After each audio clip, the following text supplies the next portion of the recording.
Selamat pagi, Assalamualaikum warahmatullahi wabarakatuh. Salam sejahtera untuk kita semua.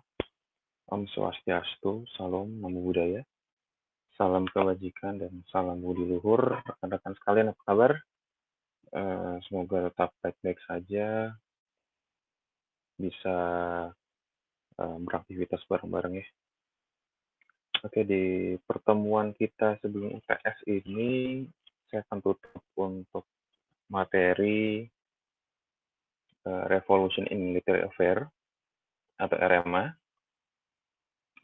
Seperti kemarin kita sudah bahas ya, RMA itu merupakan perubahan strategi yang ada di militer, terutama di pencapaian teknologi dan manajemen. Jadi bahasa Indonesia itu krida yuda, krida itu ya karya ya, dikaryakan atau difungsikan lebih baik. Yuda itu perang, jadi karya perang atau sebutnya ya kalau bahasa kerennya tuh utak-atik atau customize. Kenapa begitu? Karena situasi perang ya dan militer itu tidak lagi melihat bahwa perang itu harus konvensional. Jadi melihat perkembangan teknologi, terutama teknologi informasi, teknologi komunikasi, TIK ya, itu merubah banyak konsep-konsep militer yang tadinya tidak saling terhubung atau setengah terhubung, jadi sekarang fully terhubung. Bahkan untuk beberapa kasus pergerakan pasukan itu bisa dimonitor oleh pimpinan langsung dari kamera di helmnya, atau di pesawat pakai drone, atau di kapal pakai sensor atau kamera juga. Selanjutnya semuanya itu bekalnya untuk pertempuran ya, semuanya bekalnya untuk menangkan pertempuran, tetapi cara-cara manajerialnya berubah drastis. Nah begitu? Yang pertama adalah revolusi Krida Yuda ya. Tujuan utamanya adalah PNI sendiri, untuk Indonesia sendiri, upaya untuk memperbaiki sesuatu yang tadinya masih konvensional, tadinya masih ya bersifat land base atau darat gitu. Sekarang sudah masuk ke perang laut, sudah masuk ke perang udara, bahkan masuk ke perang cyber. Jadi semua ini membutuhkan keluasan dari militer dan perangkat pertahanan negara, perangkat hankam untuk ikut berubah. Jadi tujuan utama untuk deterrence effect ya, karena konsep politik kita itu untuk masalah militer adalah defense aktif, atau tidak, apa dibilang bukan defense pasif ya. Defense pasif artinya cuma diam menunggu. Kalau ini defense aktif itu atau bertahan dan aktif, tidak menyerang tapi bersiap-siap, mempersiapkan segala sesuatunya. Itulah defense aktif, active defense kalau bisa dibalik lagi. Kembali lagi bahwa postur ideal zaman dulu, tentara banyak, megang senjata, sudah keren, dianggap negaranya kuat. Sekarang tidak. Sekarang postur tentaranya, misalkan angkatan darat, angkatan laut, angkatan udara, itu akan disusun sesuai dengan kebutuhannya, sesuai dengan pengawakannya, sesuai dengan kemampuan budget dari negara tersebut, dan ancaman. Jadi semakin besar dan semakin tinggi ancamannya, maka semakin canggih atau semakin banyak pasukannya. Tapi semakin rendah ancamannya atau nyaris tidak ada, maka tidak dibutuhkan militer yang luar biasa, kuat, powerful, maupun lewat canggih. Jadi cukup-cukupnya saja, karena anggaran itu tidak tidak sedikit untuk dikeluarkan untuk beban personil, pelatihan, penghidupan, belum lagi peralatan, belum lagi pemeliharaan peralatan, belum lagi pembelian peralatan yang semuanya itu tidak murah. Kita lanjut ke nah, jadi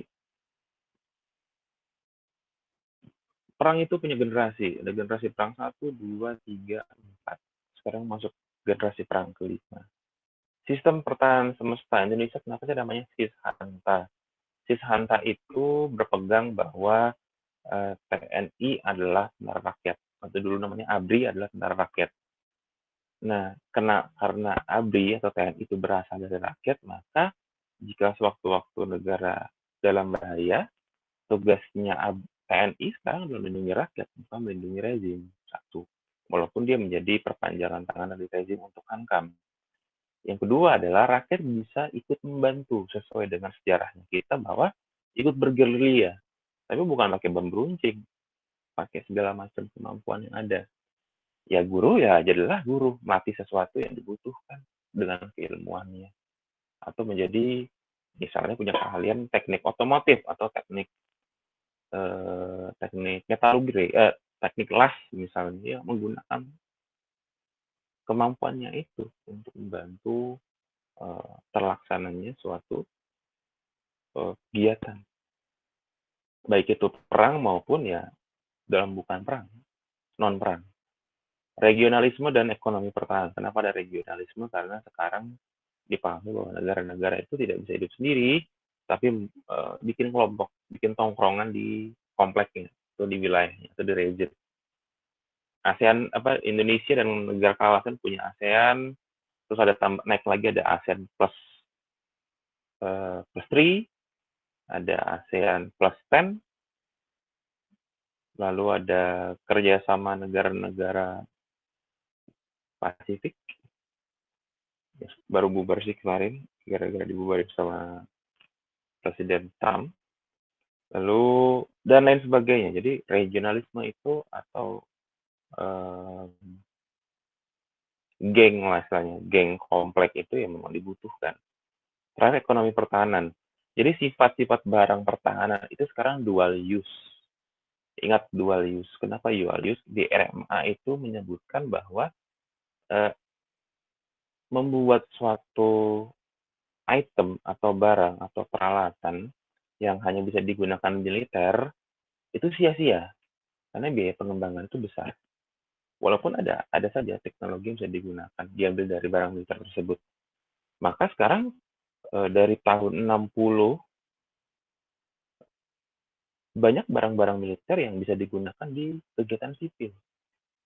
Misalnya pesawat angkut, misalnya helikopter, misalnya kendaraan jeep misalnya atau Humvee dan lain sebagainya. Atau peralatan-peralatan lain kayak pembangunan jembatan ponton, jembatan portable, atau yang ditaruh di atas sungai. Nanti kalau sudah selesai operasi ditarik lagi jembatannya. Sampai teknologi drone. Teknologi drone itu hadir setelah militer puas gunainnya. Tapi sekarang jadi apa? Jadi mainan. Alat fotografi, alat kamera, alat alat antar barang sekarang malahan. Jadi itu penggunaan teknologi tersebut dual use. Nah ini menguntungkan dalam aspek ekonomi. Karena perusahaan penyedia dan pembuat barang tersebut diuntungkan juga kenapa punya pangsa pasar sipil di luar militer. Dan itu bisa memutar roda perekonomian via atau melalui jalan penjualan barang-barang dual use. Makanya ekonomi pertahanan itu penting. Satu aspek ya. Lanjut saja. Terus ada kita balik lagi ada generasi perang, ada tadi kita sudah juga jelaskan soal regionalisme. Nah, sekarang ada naik tingkat lagi nih. Humanitarian dan Komduk. Kenapa Komduk? Kenapa humanitarian? Satu hal, sekarang tidak semenjak konvensi Geneva sebelum Perang Dunia Pertama, lalu konvensi Geneva 2, 3, ratifikasi dan seterusnya, banyak sekali aturan-aturan yang nomor satu, no collateral damage atau efek samping dari perang. Pembunuhan warga sipil, penghancuran objek-objek vital, penghancuran rumah sakit, sekolah, rumah ibadah, dan lain sebagainya, pemerkosaan atau pembunuhan pemerkosaan perempuan, wanita, atau pembunuhan orang-orang tua atau yang tidak bisa melawan, dan anak-anak kecil. Dan itu terjadi. Yang terakhir adalah pengerusakan alam, bakar hutan, hancurkan gunung, atau merusak danau atau meracuni danau atau sungai dan lain sebagainya yang bisa merugikan banyak orang. Makanya hukum humaniter dalam perang itu aturannya cukup banyak dan cukup panjang dan konsekuensinya sangat berat. Maka humanitarian itu masuk dalam salah satu revolution in military affair atau revolusi Kridayuda. Komduk, siapa itu komduk? Kita semua adalah komduk, komponen pendukung. Kita bukan komponen cadangan. Komponen cadangan itu para militer, PNS misalnya, itu bisa dipersenjatai. Lalu pramuka tuh bisa, karena organisasinya tuh punya induk dan mengacunya ke pemerintah. Lalu yang saya tahu kayak Komcat itu dua deh. Dan pensiunan ya, pensiunan tentara. Komduk siapa? Kita semua dosen, pedagang, supir, mahasiswa, pelajar, dan lain sebagainya yang nantinya bisa mendukung kegiatan dari komponen cadangan dan komponen utama. Komponen utama ya TNI Polri. Dan khususnya kalau perang ya TNI saja. Nah itu yang didukung oleh komponen pendukung. Yang bisa masak, silahkan masak, Anda menjadi komponen pendukung. Yang bisa memanggul barang, kuli, misalnya, silahkan jadi kuli untuk menggunakan tenaganya membantu kegiatan perang, misalnya, kegiatan pertahanan. Nah, ini generasi perang. Generasi perang 1, 2, 3, 4, dan 5. Jadi nomor 1 adalah berbicara soal generasi perang menggunakan besar-besaran atau jauh-jauhan kekuatan senjata. Ketika bubuk mesiu dan senapan itu jadi diperkenalkan dalam perang, maka merubah sensinya perang. Tapi yang diperhatikan nomor 1 adalah mengenai logistik. Ya gimana bisa traveling, tidak hanya pakai kereta kuda atau dipanggul pakai orang, pakai kurir, tapi bisa menyampaikan logistik perang dengan cepat. Makanya kereta api menjadi andalan itu. Ketika strategic mobility generasi perang kedua itu ketika perang dunia kedua juga, maka transportasi sistemnya mesti lebih bervariasi, tidak hanya pakai kereta, tapi kendaraan-kendaraan all terrain, kendaraan yang bisa menerobos medan-medan berat, dan pesawat terbang. Ditambah helikopter. Helikopter itu di ujung-ujung perang kedua itu sedang dikembangkan. Generasi perang ketiga, ini perang dingin. Kenapa? Semuanya berlomba membuat senjata pemusnah massal atau WMD. Dari nuklir, senjata biologi, senjata kimia, dan lain sebagainya. Jadi efeknya sampingnya apa? Efek sampingnya adalah infrastruktur protection. Maka diperkenalkan bunker atau rumah perlindungan yang bisa bertahan dari serangan nuklir atau musim dingin nuklir fallout. Kenapa nuklir fallout? Nuklir itu akan setelah meledak akan menjatuhkan debu. Awannya akan nutupin langit, maka tidak ada sinar matahari masuk, dan debunya atau abunya mengandung radioaktif. Ini berbahaya bagi tubuh, sehingga orang harus bersembunyi dan berlindung sampai efeknya selesai. Itu 2 tahun, mungkin 5 tahun. Total defense, tadi kita berbicara soal HANTA atau sistem pertahanan semesta. Tujuannya apa? Total defense. Jadi bukan TNI aja main, hanya polisi yang main, atau paramiliter tadi ya, Komcat. Tapi Komdo juga main, jadi semuanya punya sinergi. Terakhir adalah generasi perang terakhir, cyberspace. Kenapa cyberspace sekarang diperhitungkan masuk generasi perang kelima? Nomor 1 adalah masalah bagaimana mengalahkan suatu tentara atau suatu negara tidak menggunakan tentara fisik, tentara bot, tentara DDoS, denial of service. Nyaris semua kegiatan kita di dunia sekarang menggunakan teknologi informasi dan komunikasi. Kalau itu bisa dilumpuhkan, maka lumpuh negaranya. Contoh Georgia, contoh Estonia, contoh Iran, contoh Tiongkok, instalasi listriknya terhubung internet, dimatikan, kelar.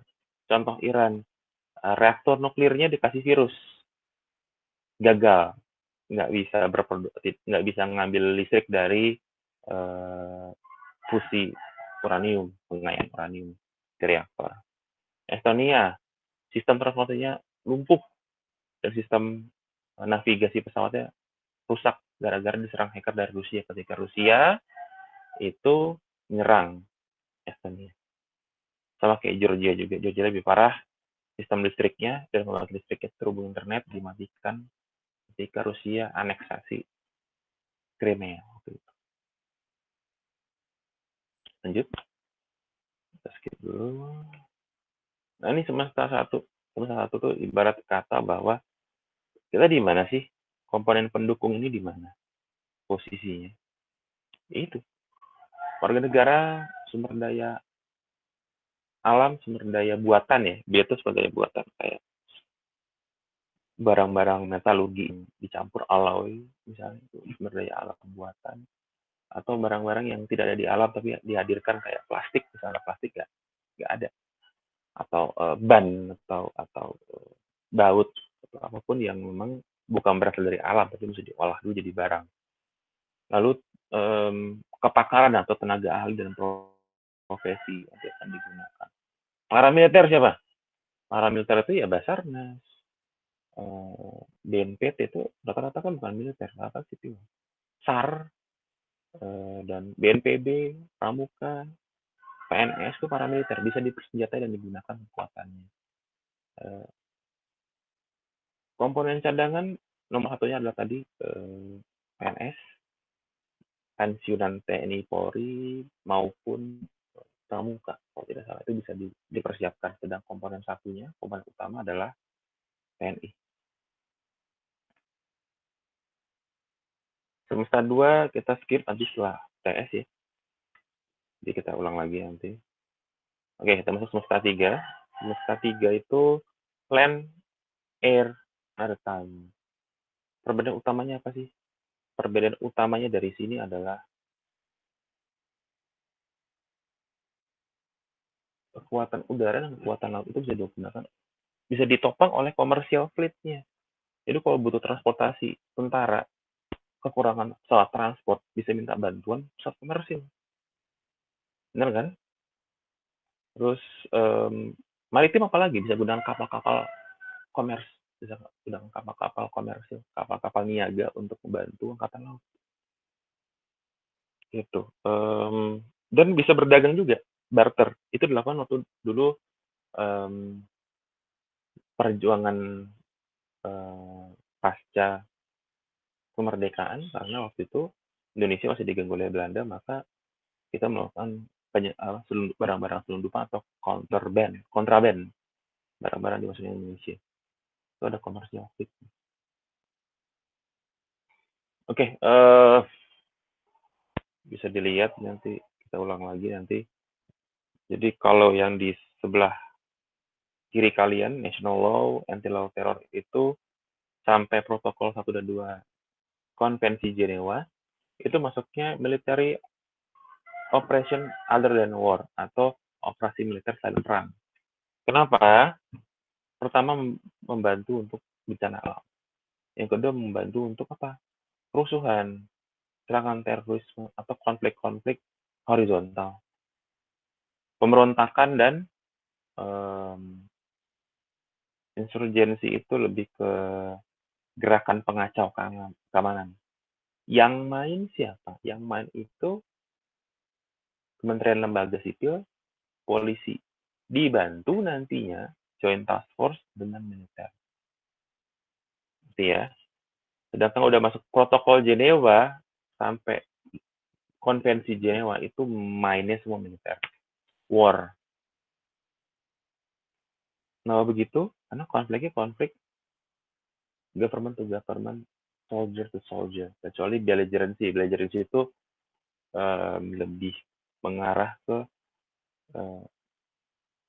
tentara non reguler atau pasukan non reguler yang sikapnya memberontak atau sudah bersikap layaknya memberontak itu belligerency karena sudah punya pangkat, sudah punya seragam, sudah punya senjata dan punya unit komando, unit-unit yang dalam satuan komunikasi hierarkisnya ada. Itu namanya belligerency. Sedangkan rebellion sama insurgency, pemberontakan maupun pengacau keamanan, mempunyai hierarki tapi tidak sekompleks belligerency, karena belligerency itu sudah ngopi, sudah adaptasi hierarki militer.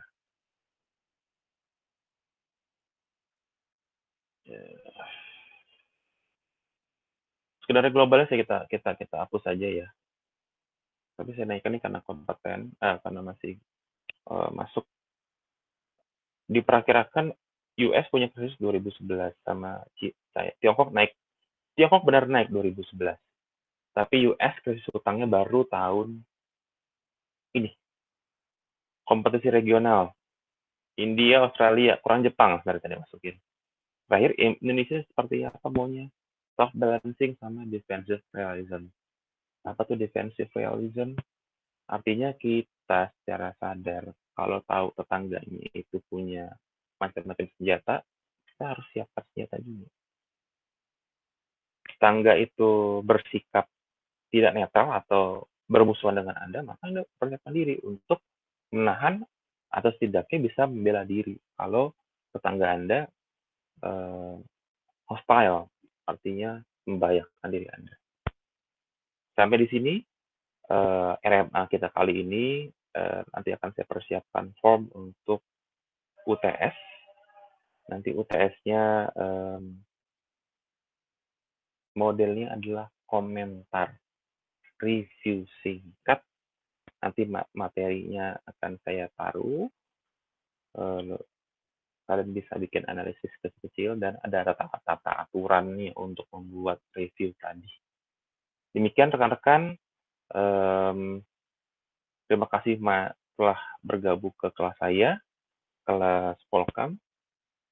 Terima kasih juga sudah untuk tetap semangat dan jaga diri kalian, jaga kesehatan kalian. Wabillahi taufiq wal hidayah. Wassalamualaikum warahmatullahi wabarakatuh. Om Santi Santi Om, Namo Buddhaya, salam kebajikan dan salam budi luhur.